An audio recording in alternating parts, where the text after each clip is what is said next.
ईशा और सूरज ने मिलकर आखिरकार बिंदिया की असली सच्चाई दाइमा के सामने उजागर कर दी और काव्या को इंसाफ दिलाकर ही दम लिया। जी हाँ दोस्तों, पति ब्रह्मचारी में आने वाला है ऐसा ताबड़तोड़ ट्विस्ट जिसे देखकर आपके होश उड़ जाएंगे।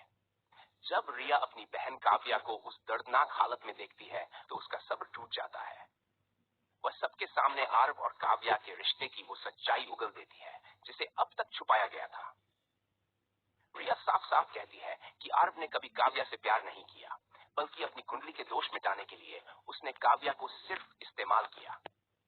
इतना ही नहीं, रिया को पूरा यकीन है कि काव्या की इस हालत के पीछे भी आरव का ही हाथ है।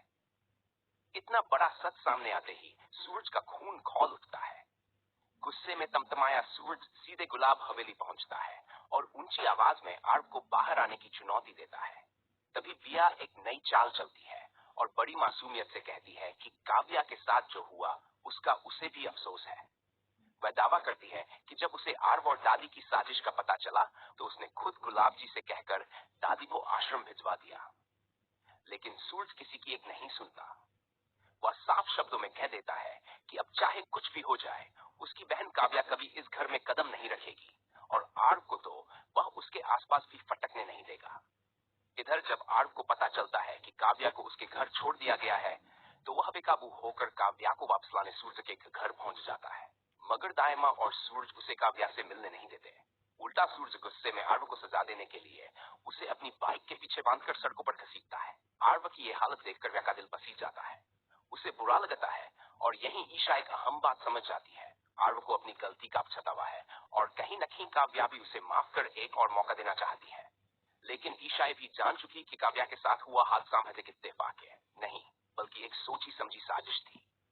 सच तक पहुंचने के लिए वह रात के अंधेरे में चुपके से गुलाब हवेली पहुंचती है और उस दिन के सारे सीसीटीवी फुटेज खंगालती है। फुटेज देखकर ईशा के पैरों तले जमीन खिसक जाती है। उसे साफ दिखाई देता है कि जिस वक्त काव्या किचन में काम कर रही थी, उसी समय गुलाब हवेली का एक नौकर ओवन से छेड़छाड़ करता है। उसी छेड़छाड़ की वजह से ओवन में भयानक ब्लास्ट हुआ था। ईशा तुरंत ये सारा सच सूरज को बताती है और कहती है कि अब हमें बहुत होशियारी से उस नौकर को पकड़ना होगा, क्योंकि उसे पूरा यकीन है कि ये सब बिया के इशारे पर किया गया था। यही वो आखिरी सबूत है जिससे बिंदिया को पूरी तरह एक्सपोज किया जा सकता है। इसके बाद सूरज उस नौकर की ऐसी धुलाई करता है कि वह सारा सच उगल देता है। जैसे ही दाइमा को बिंदिया की असलियत पता चलती है, वह गुस्से में पागल होकर गुलाब हवेली पहुंचती है और बिया को जान से मारने की कोशिश करती है। एक बार फिर बिंदिया अपने ही बुने हुए जाल में बुरी तरह फंस जाती है और इस जंग में सूरज और ईशा की जीत हो जाती है।